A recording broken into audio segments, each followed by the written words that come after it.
안녕하세요, 여러분. 저는 설정 카페 매니저 넬름이입니다. 제가 이번에 가장 자신 있는 주제로 온라인 강의를 처음 시작하게 됐는데요. 바로 저만의 기사 자격증 합격 비법입니다. 후! 박수 치고 계시죠? 자격증을 준비하고 계시는 분들 또는 일 때문에 해야지 하고 계속 미뤄두고 계시던 분들, 그분들에게 도움이 되고자 진행을 하게 됐고요. 이게 끝나면 레빗 MEP 강의를 진행할 예정입니다. MEP 강의는 네이버 설정 카페 등급이 2학년 이상이 되어야 시청하실 수 있습니다. 등급이 안 되는 분들은 서두르세요. 기사 자격증 합격 비법에 대한 강의는 저한테는 계속 밀어놨던 숙제 같은 거예요. 제 블로그에 자격증 합격 비법에 대한 포스팅을 올렸는데 많은 분들이 관심을 가져주셨고 좀 더 자세한 설명을 원하시는 분들이 많았어요. 쪽지나 메일로 개인적으로 연락 주신 분들도 많았는데 제가 다 답변을 못 해드리고 언젠가 올려야지 마음을 먹다가 드디어 이번을 계기로 진행하게 되었습니다. 과연 제가 소개해드리는 방법이 효과가 있을까요? 저는 짜잘한 자격증부터 시작을 해서 이것저것 따면서 자격증 공부 방법에 대해서 좀 요령을 터득을 했어요. 그래서 한 자격증의 디테일한 내용이 아니라 다양한 자격증 공부에 포괄적으로 해당되는 계획하는 방법 또는 요령껏 공부하는 방법에 대해서 좀 설명을 드리려고 합니다. 저는 단기간에 좀 높은 합격률로 여러 자격증을 취득을 했기 때문에 효과는 분명히 있을 거라고 생각을 하고요. 자격증 따는 건 좀 단순하다고 해야 되나? 좀 문제은행 방식이라 생각보다 공부하기가 쉬워요. 대신 노력 없이 이루어지는 건 없습니다. 제가 알려드린 방법대로 요령대로 열심히 하셔야 붙을 수 있다는 걸 꼭 명심하셔야 합니다. 그리고 자격증에 대해서 부정적으로 생각하시는 분들이 있을 텐데요. 이 강의는 자격증을 합격하고 싶다고 결심한 분들에게 도움이 되려고 만든 거니까요. 이 주제에 집중해 주시면 감사하겠습니다. 자, 이제 시작해 보도록 하겠습니다. 첫째로 제가 가장 중요하게 생각하는 목표와 계획 세우기입니다. 님들, 자격증 공부는 열심히 하며 합격할 수 있어요. 쉽죠? 근데 얼마나 열심히 해야 될까요?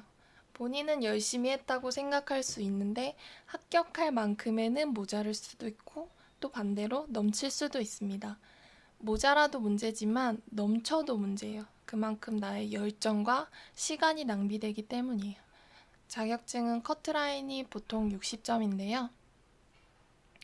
60점으로 합격한 사람이 제일 승리한 사람이에요. 100점 맞는 사람은 바보입니다. 계획 없이 이 적정량을 적정한 시간을 들여서 공부할 수 있을까요? 얼만큼이 적정한지 모르는데 말이죠. 그래서 저는 계획이 정말 중요하다고 생각을 하고요. 그러고 의외로 공부를 못해서라기보다는 안 해서 안 되는 분들이 정말 많아요. 책만 피면 잡생각이 들고 갑자기 해야 할 일들이 생각이 나고 그런 분들이 있을 텐데요. 책만 피면 딴짓하는데 어떻게 붙겠어요? 당연한 얘기겠죠? 저도 좀 그런 편인데 이런 사람들한테는 당장 코앞에 닥친 목표가 반드시 있어야 됩니다. 압박감을 줘야 집중을 할 수 있게 도움이 줍니다. 한 달 후, 두 달 후에 시험을 목표로 하는 게 아니라 오늘까지 당장 해야 할 일을 정해줘야 돼요.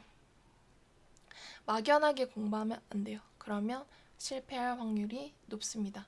전략을 잘 세우는 것이 정말 중요합니다.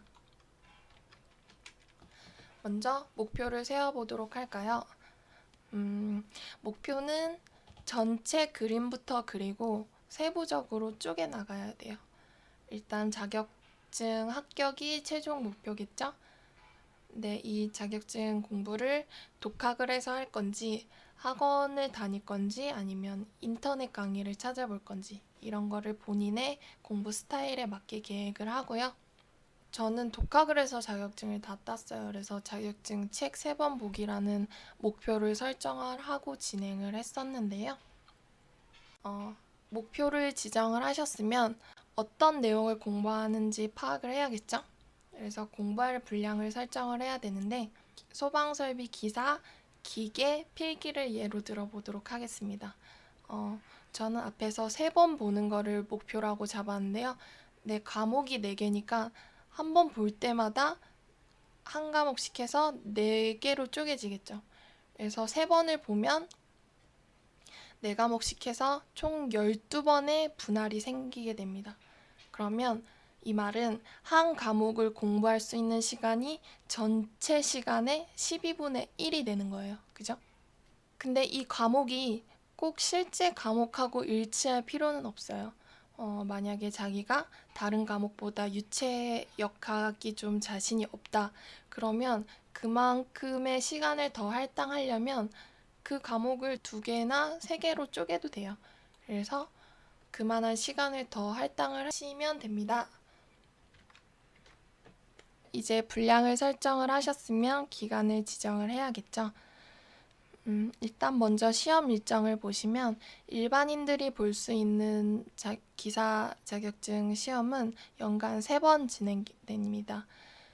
시험을 보는 시기는 매년 거의 비슷한데요. 정확한 날짜는 큐넷에서 확인하시고 대략적인 일정을 잡으실 때 참고용으로 말씀드리면 제가 추천드리는 거는 필기는 한 2개월, 그리고 필기는 객관식이잖아요. 그래서 다음 날이나 다다음 날 그 가다반이 올라와요. 그래서 가채점을 해서 내가 합격이다, 불합격이다 이런 거를 바로 확인하실 수 있는데요. 합격했다 싶으면 바로 실기 공부를 들어가셔야 돼요. 필기를 합격하면 바로 준비하셔서 한 1.5개월에서 2개월 준비를 하셔서 따시면 되고요. 한 자격증에서 필기 2개월, 실기 2개월 해서 총 4개월 하시면 효율적으로 공부했다고 할 수 있고요. 열심히 하면 1년에 3개까지 딸 수 있겠죠? 자, 이제 준비 작업은 끝났고요. 저희가 분량을 설정을 했고 시간을 설정을 했으면 이걸 기준으로 계획표를 만들어 볼 거예요. 제가 지금 샘플로 진행을 하게 될 건데요. 소방설비기사 기계 필기를 예로 설명을 드릴 거고요. 이번에는 책을 3번 보는 걸로 하고 총 4과목짜리 시험을 8월 13일에 본다는 가정하에 샘플로 진행해 보도록 하겠습니다. 이거는 제가 예전에 만들어 놨던 엑셀 표인데요. 이런 식으로 완성이 될 거예요.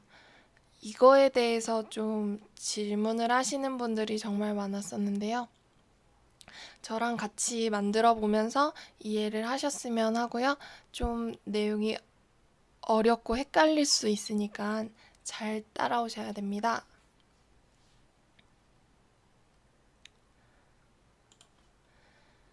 자, 먼저 날짜를 먼저 적어볼까요?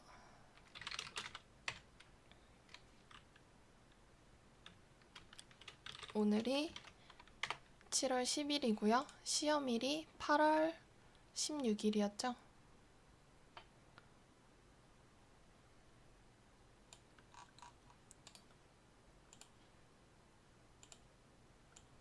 제가 보기 편한 양식으로 바꿔보도록 하겠습니다.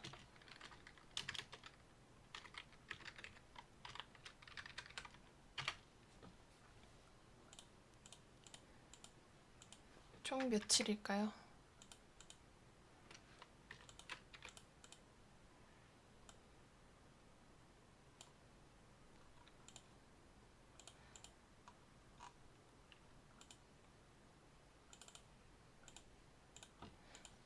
(37일) 남았네요. 시험일까지. 그러면 이거를 먼저 할당 가능 시간으로 쪼갭니다. 이거는 용어는 제가 만들어낸 용어인데요. 이 할당 가능 시간이라는 거는 공부할 수 있는 평균적인 날 중에 하나를 기준일로 잡으시고요. 기준일의 몇 배, 이런 식으로 시간을 잡을 거예요. 기간을 분배를 할 거예요. 그래서 예를 들어서 내가 백수다. 그러면 매일 똑같이 10시간씩 일할 수 있다. 그러면 그거를 1로 잡는 거예요.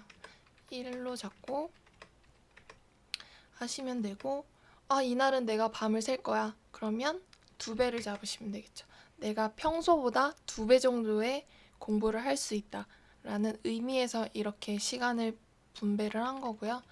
만약에 직장인이다. 그러면 평일에는 저녁 시간밖에 안 되겠죠. 그럼 저녁 시간 한 4, 5시간을 1로 잡으시는 거예요. 그러고 주 5일 근무면 주말에는 그거에 한 3배 정도는 공부할 수 있다. 그러면 이런 식으로 3으로 잡으시는 거예요. 토요일 날 오전 근무만 해서 2배 정도밖에 못할 것 같다. 이런 식으로 잡으시면 되고요. 좀 감이 오시나요? 이게 실제 공부할 수 있는 시간을 적으시는 게 아니라 평균적인 날에 몇 배를 일할 수 있다. 이런 거를 기준을 잡아서 정하시면 돼요. 그러면 이 사람은 직장인이라고 가정을 하고 날짜를 정해보도록 하겠습니다. 일단 전체가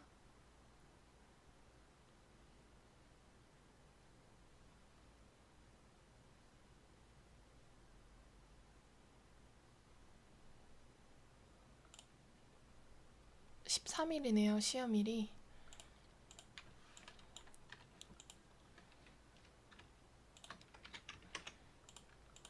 시험.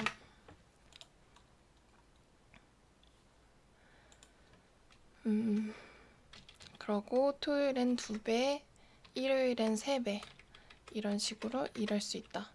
공부할 수 있다로 잡으시면 되고요. 이 중에서 매일 이렇게 투자하기는 쉽지 않겠죠. 그래서 수요일에는 전체 회식이 있다. 그러고 8월 초에는 뭐 휴가 계획이 있다. 이런 식으로 0으로 잡으셔도 되고요. 아니면 실제 그 행사를 쓰셔도 됩니다. 그럼 내용 파악하기가 쉽겠죠? 어차피 숫자밖에 요 통계에 안 잡히기 때문에 뭐 0을 쓰셔도 되고 문자를 쓰셔도 상관은 없고요. 이런 식으로 시험일까지 남은 기간에 대해서 실제로 내가 공부할 수 있는 시간을 분배를 해보는 거예요. 근데 총 더하면 36시간. 36시간만큼 공부할 수 있겠네요. 근데 휴가도 많고 회식도 많아서 이날 또 연차를 한번 써야겠다. 이런 식으로 시간을 분배를 하는 거죠.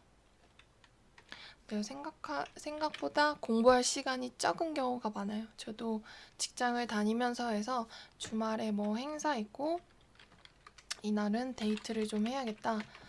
이렇게 빠지다 보면 이날 시험 전이니까 공부를 할까요? 이날 데이트를 한번 해줘야겠다. 이런 식으로 잡으시면 되고요. 34시간. 내가 평일에 일할 수 있는 기간을 1이라고 잡고 이거의 34배만큼 공부를 할 수 있는 거예요.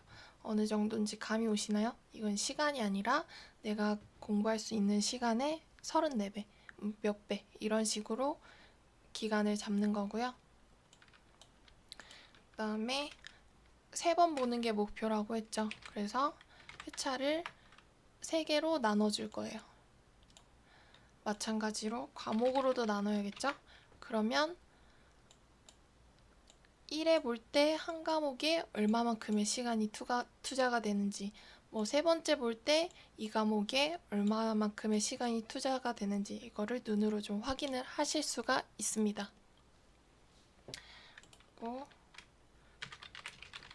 실제 어떤 공부를 하게 될지 내용을 쓰시면 되고요. 저는 나중에는 이거를 출력을 해서 이게 날짜별로 계획을 짜놓고, 그래서 그날 이게 됐는지 안 됐는지, 어떤 게 부족을 했고 어떤 게 더 보완이 필요한지 이런 거를 출력을 해서 체크를 하시면 공부하시는데 좀 훨씬 도움이 되실 수 있습니다. 그러면 이거를 33개니까 11일, 11일 이렇게 나누면 될까요? 그럼 안 되겠죠? 이날은 실제로 이때는 뭐 휴가 가고 뭐 놀고 뭐 이러다가 실제 공부할 수 있는 시간은 8 기준일밖에 안 되는 거예요. 그죠? 그러면 이거를 똑같이 3으로 나눌 수가 없는 거예요. 그래서 이 할당 가능 시간을 기준으로 분배를 좀 해보도록 하겠습니다. 먼저 회차 1회차, 2차, 3차 3번 보는 게 목표였죠. 이거는 단순히 책을 한 번, 두 번, 3번 보겠다라고 쪼개놓은 거고요. 그리고 두 번째는 과목이 4과목이었죠. 뭐 처음 볼 때도 4과목, 두 번째 볼 때도 4과목 똑같겠죠, 이거는? 그리고 여기 할증을 줍니다. 책을 3번 보기로 했는데 처음 볼 때 드는 시간이랑 두 번째 보는 시간, 세 번째 보는 시간이 똑같진 않아요. 특히 이렇게 문제풀이 같은 경우는 그 회차에 따라서 보는 시간이 많이 차이가 나는데 처음에는 아무래도 생소한 내용이기 때문에 그만큼 많은 시간이 들어요. 그리고 세 번쯤 볼 때에는 다 어느 정도 내용이 숙지가 됐기 때문에 그냥 넘어갈 수 있는 부분이 많죠. 첫 번째 볼 때는 좀 더 많은 시간을 줘야겠다라는 의미에서 이 할증률을 주는 거고요. 저는 예시로 처음 볼 때, 세 번째 볼 때 3배 정도 들겠다. 그죠? 두 번째 볼 때는 한 2배 정도 들겠다. 이렇게 잡았고요. 그러면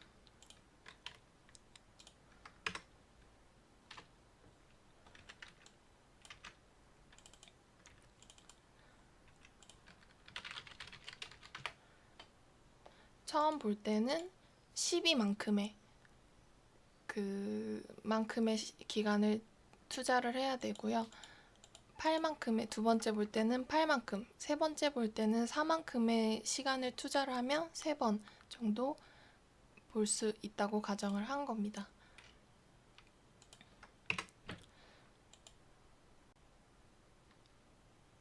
총 4과목을 3번 보는데 12만큼의 분할이 생기는 거고요. 이 의미는 첫 회차에 한 과목, 그러니까 한 세부 분량을 보는데 24분의 1만큼의 시간이 소요된다는 거예요. 감점 오시나요? 좀 난해하죠?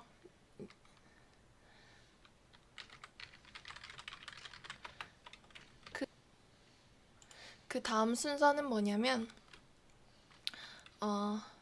이 할당 가능 시간을 분할계로 나눠줘요. 할당 가능 시간을 분할계로 나눠줘요. 머리가 아프죠?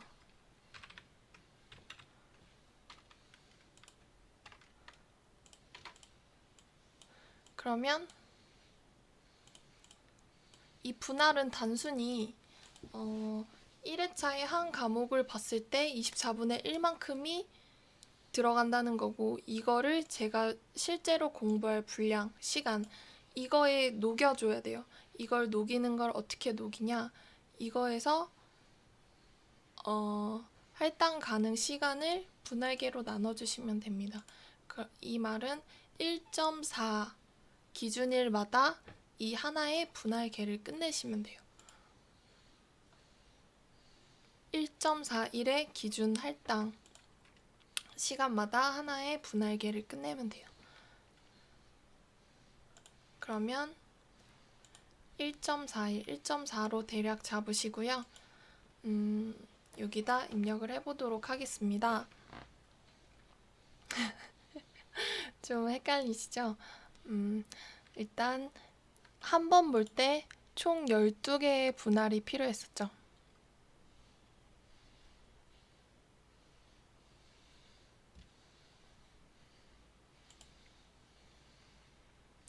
그러면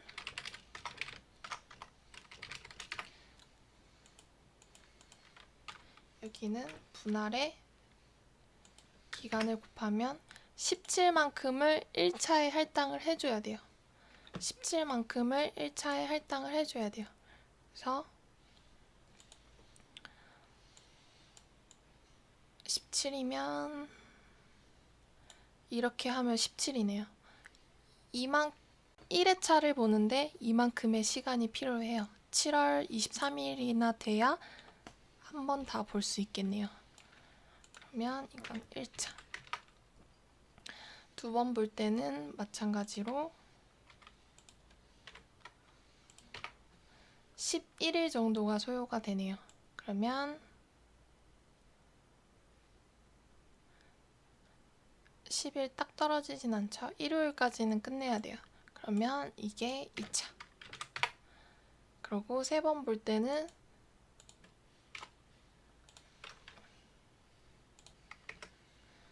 한 5.6일 정도가 소요가 되는데 이때 세 번 3차로 보는 거예요. 잘 보세요. 처음에는 책을 보는데 시간이 많이 소요되기 때문에 좀 많은 시간을 할당을 한 거고요. 실제 투자할 할당 그 기준은 17배 그 시간을 투자를 하면 되는데요. 이만큼을 처음 볼 때 할당을 해준 거고요. 두 번째 볼 때는 12만큼 조금 많이 줬죠. 그리고 세 번째 볼 때는 5만큼 할당을 해줬습니다. 그러면 여기서 과목으로 나누면 돼요.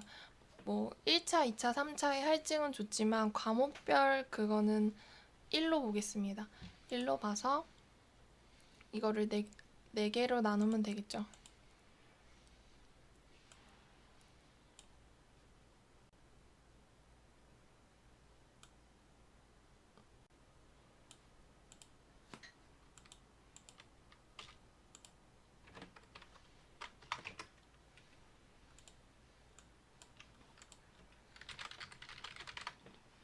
그러면 한 과목당 4.25만큼의 할당을 해주면 되겠네요. 4.25면 한 과목.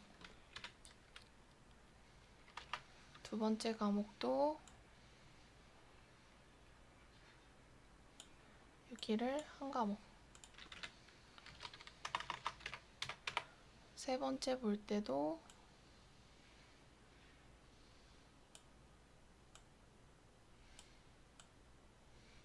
제 3으로 잡았네요. 이렇게 잡아볼까요? 세 번째 볼 때도 여기 좀 겹쳤죠? 네 번째 볼 때도 4. 이게 딱 4 이렇게 떨어지는 게 아니니까 그 경계는 대략적으로 잡으시고 세부 내용에 좀 겹쳐서 작성을 하시면 됩니다. 이렇게 잡으시면 1차에 한 과목을 보는데 얼마만큼의 시간이 필요한지 딱 구분이 되죠. 두 번째 볼 때는 한 과목당 2.8일, 한 3일 정도 잡으면 되겠네요. 그러면 3일을 한 과목으로 잡고 두 번째도 한 과목, 세 번째도 한 과목, 네 번째도 한 과목 이런 식으로 잡으면 되고요. 마지막에는 총 정리를 해볼까요? 조금 빨리 끝내고 총 정리를 해보도록 하겠습니다. 이렇게 하시면 과목당 투자해야 되는 시간을 눈에 보실 수 있고요. 여기서 이제 그 과목에 대해서 좀 분량을 나누시는 겁니다. 그래서 저는 한 과목에 대해서만 전체적으로 다 봐요. 그리고 두 번째 과목 볼 때도 전체적으로 보고 그룹핑을 하면서 공부를 하시는 게 좀 개념 정리에 도움이 많이 됩니다. 예시로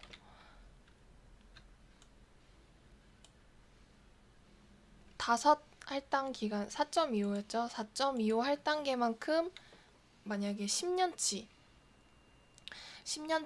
과년도를 공부를 한다. 그러면 이거를 01년도부터 03년도까지 과년도, 04년도부터 06년도,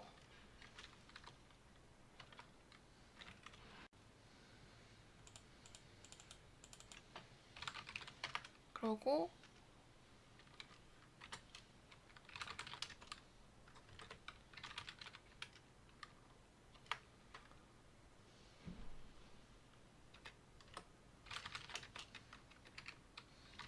이런 식으로 잡으시면 돼요.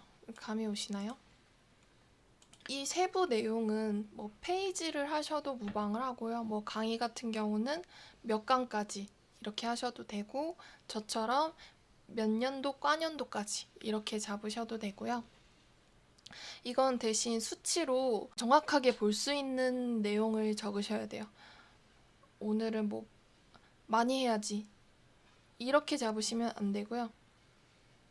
딱 내가 그 완료를 확인할 수 있는 수치로 하시는 게 가장 좋습니다. 뭐 2년도도 마찬가지지만 이때는 똑같이 3일이 아니라 이날 또 투자를 많이 하겠죠. 그럼 이날 좀 많은 분량을 분배를 해두면 됩니다. 세 번째도 마찬가지로 분배를 하시면 되고요. 이런 식으로 내용을 쓰시고 이거를 출력을 해요.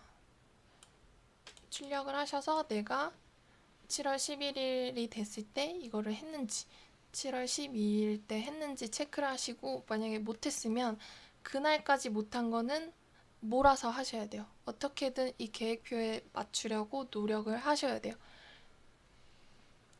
이날 일이 있어서 이날 공부를 못했다. 그러면 그 다음날 이거 두 개를 같이 몰아서 날짜에 맞는 그 분량은 다 소화를 하셔야 됩니다. 이런 식으로 해서 시험 때까지 공부를 하시면 원하는 목표만큼 적정하게 공부를 하실 수가 있습니다. 이게 처음 보느라 좀 생소하셔서 어렵고 복잡하게 느껴지실 수 있는데, 실제로 계획을 하시면서 만들어 보시면 그렇게 많은 시간이 소요가 안 돼요. 약간의 뭐 30분, 1시간 정도 넉넉히 잡아서 투자를 하시고 뭐 한 달치의 계획을 미리 잡아두시면 굉장히 효율적으로 공부를 하실 수 있어요. 꼭 이렇게 엑셀표로 저처럼 이렇게 복잡하게 안 해도 되고, 눈으로 매일매일 분량을 체크할 수 있을 정도로 만드셔도 무방합니다. 중요한 거는 시험에 합격할 수 있을 만한 계획을 본인이 가지고 있어야 돼요. 그 계획을 가지고 그 계획대로 실천하도록 노력을 하셔야 되고요. 좀 이해가 안 되시는 분들은 돌려보면서 자신만의 방법으로 이렇게 응용을 하셔서 하시면 더 좋습니다. 계획하는 거는 이걸로 마무리를 하고요. 다음 시간에는 요령껏 공부하는 방법, 그걸로 다시 진행을 하도록 하겠습니다. 감사합니다.